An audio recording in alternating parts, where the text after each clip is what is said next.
Yo guys, bersama saya lagi dalam Alright Nopa Channel. So hari ini sahabat semua, satu pendedahan di Dewan Rakyat ya apabila Datuk Seri Saifuddin Nasution membuat jawapan balas semasa dalam sesi perbahasan.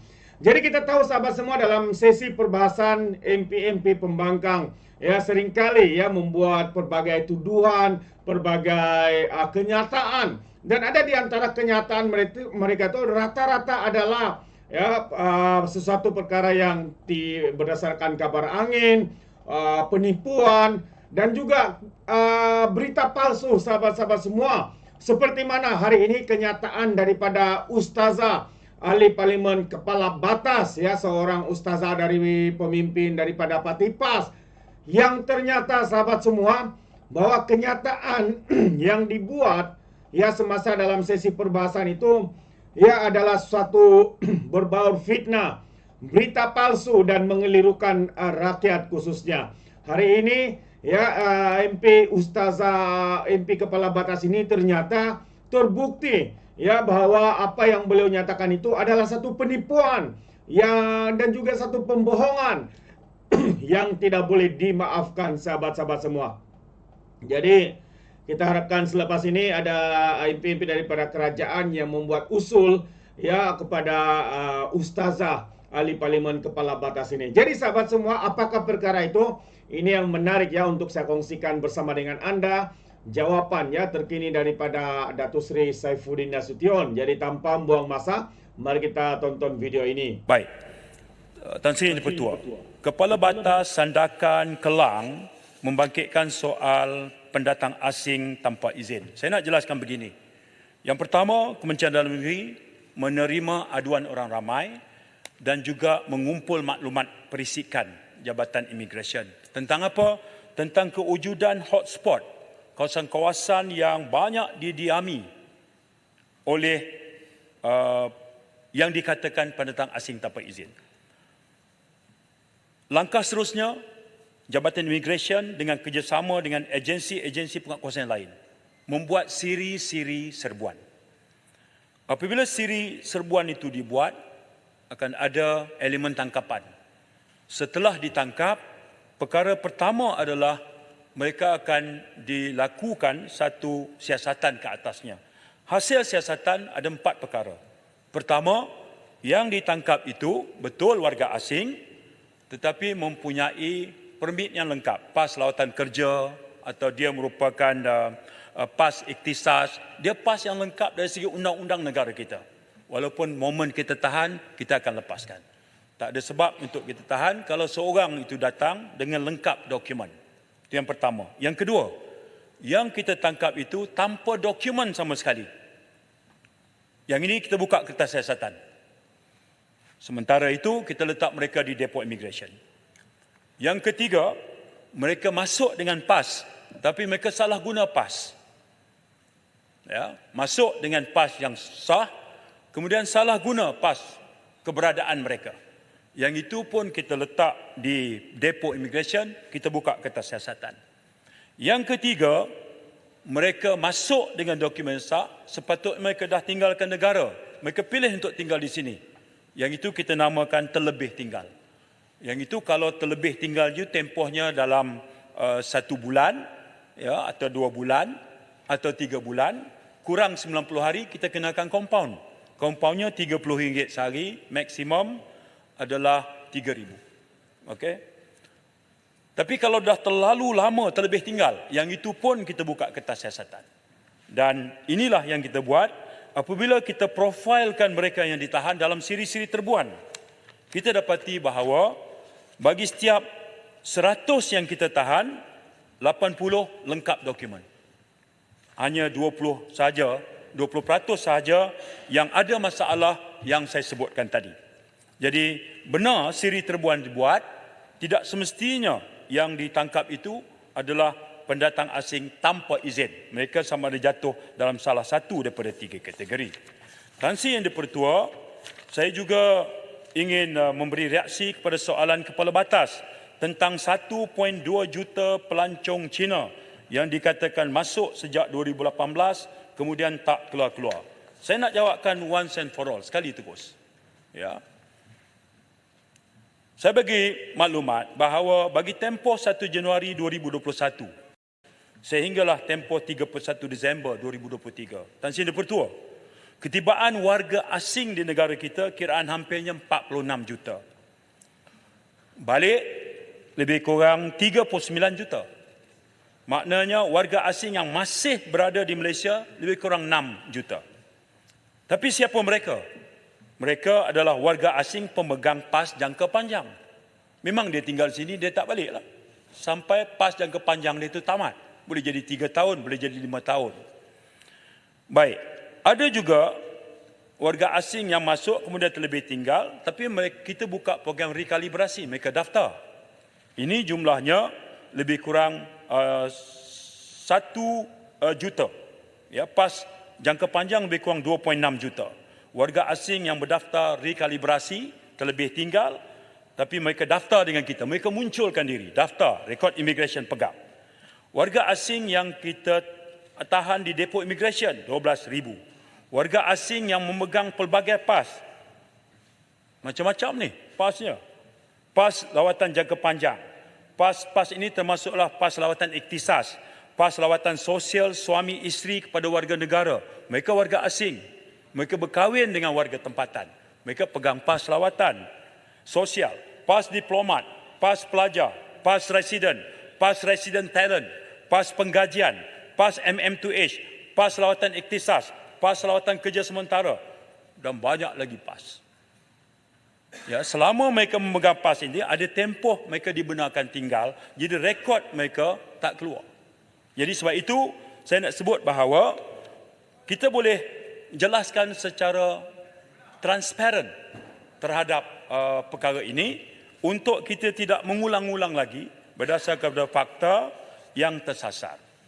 Baik, rakan saya dari Tumpat, dia bertanya tentang apa beza... Tanya betul, minta jalan. Ya. Adakah ini bermakna bahawa dakwaan oleh Yang Berhormat Kepala Batas bahawa ada 1.2 juta warga asing daripada negara China yang terus tinggal secara tidak sah adalah tidak berasas dan adalah palsu sama sekali? Kalau ya, saya rasa yang saya nak canangkan, beliau harus menarik balik dakwaan tersebut dan meminta maaf kepada Yang Berhormat Menteri Dalam Negeri kerana ini memang langgar peraturan 36.12. Terima kasih, Tuan Dipertua. Tan Sri Di-Pertua, sebab itu saya memilih untuk betul-betul hadam perkara ini. Tengok angka, tengok jenis PAS. Ya, supaya sebagai ahli parlimen, kalau kita ada kesedaran dan tanggungjawab, kita tak akan mengulang-ulang fakta yang sangat terang. Yang siapa pun, hari ini betul Tajam Madani, ya, kita pun tak tahu, satu masa nanti boleh jadi rakan-rakan kita di sana pula memegang teraju pemerintahan dan amanah. Mereka juga akan berurusan dengan data yang sama yang saya ungkap. Jadi saya setuju Bagan, kenyataan bahawa 1.2 juta orang Cina masuk tak keluar, cukuplah.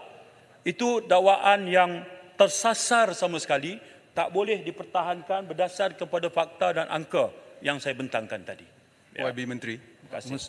Maaf YB Menteri. Silakan.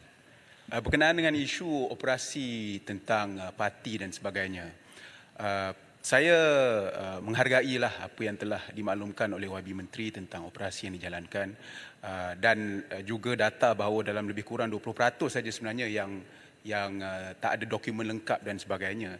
Cuma bila kita nampak operasi ini dilaksanakan, saya berharap bahawa kita jangan sampai tahap yang mana kita melayan mereka seperti bukan manusia dan sebagainya. Kemanusiaan itu penting. Sebab kadang-kadang saya tengok operasi yang dibuat terutama sekali dengan liputan media dan sebagainya, nampak seperti mereka ni dilayan seperti subhuman lah, bukan manusia. Jadi walaupun pada masa yang sama kita perlu pastikan bahawa operasi itu dijalankan, kita tak nak ada pendatang asing tanpa izin, tapi pada masa yang sama humanity itu tidak wajar dilupakan. Terima kasih YB Menteri. Sebelum ini, minta maaf, point of order. Kerana tadi Yang Berhormat Menteri telah menyatakan bahawa memang adalah tidak berasas. Bolehkah Tan Sri Yang betul, saya rasa telah melanggari 36.12 minta itu Yang Berhormat Kepala Batas kena tarik balik dan minta maaf kepada Yang Berhormat Menteri Dalam Negeri kerana beliau menjadi sasaran serangan yang tidak berasas ini dan dimain-mainkan dalam kawasan-kawasan tertentu yang menimbulkan sentimen perkauman dan juga yang tidak sihat. Terima kasih. Baik.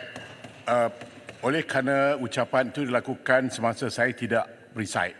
Jadi saya tidak ada rekod. Jadi saya akan cek dulu, lihat bagaimana keadaan dan saya akan maklumkan kemudian. Terima kasih. Baik, terima kasih. Saya dari Bangi, terima kasih Yang Mak atas Menteri, teguran.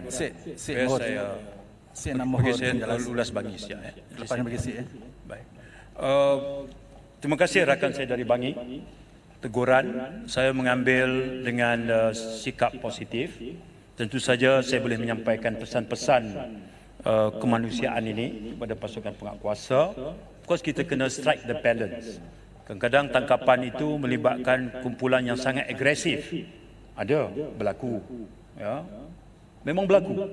Jadi pasukan penguatkuasa kita harus berdepan dengan suasana yang tak menentu begitu. Ya, tapi saya mengambil semangat teguran itu, terutama ketika perhatian KDN khususnya Jabatan Immigration yang baru-baru ini telah dipaparkan dalam laporan Human Rights Watch yang memberikan satu butiran yang sangat serius seperti torture by immigration officers allegedly beating them with bricks and batons and standing on their chest where two of the detainees ultimately died.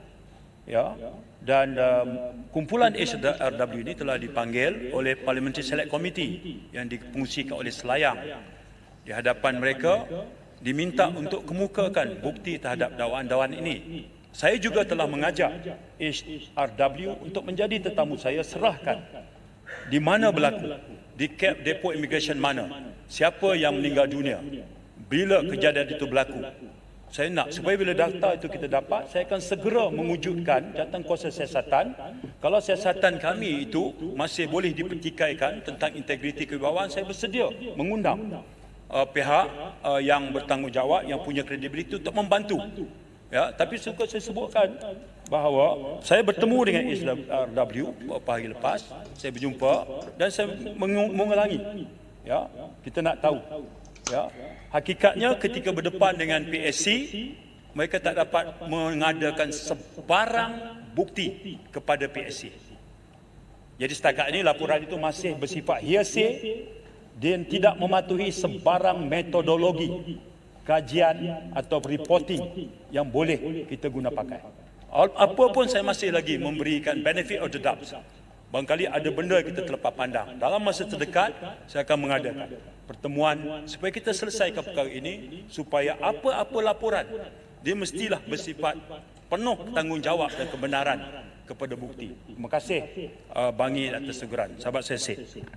Alright guys, so itu dia satu perkara yang amat memalukan. Sekali lagi, seorang ustazah sanggup melemparkan tuduhan dan juga fitnah, ya, kenyataan yang tidak berasas seperti mana yang dinyatakan oleh Datuk Seri Saifuddin Nasution yang kononnya mengatakan pada dari tahun 2018 seramai 1.2 juta kononnya pelancong Cina masuk dan kemudiannya tidak keluar-keluar. Jadi sudah dinyatakan dengan detail, dengan perangkaan yang begitu padu daripada Datuk Seri. Ini menunjukkan betapa ya ahli-ahli parlimen daripada Parti PAS dan Bersatu ini hanya menggunakan Dewan Rakyat ini untuk menyerang, membuat kenyataan tanpa berfikir, tanpa memeriksa, ianya sekadar kabar angin ataupun berita palsu ataupun fitnah dan sebagainya. Mereka tidak pernah fikirkan perkara itu. Apa yang mereka lakukan? Mereka lontarkan, katakan semuanya, sahabat-sahabat semua.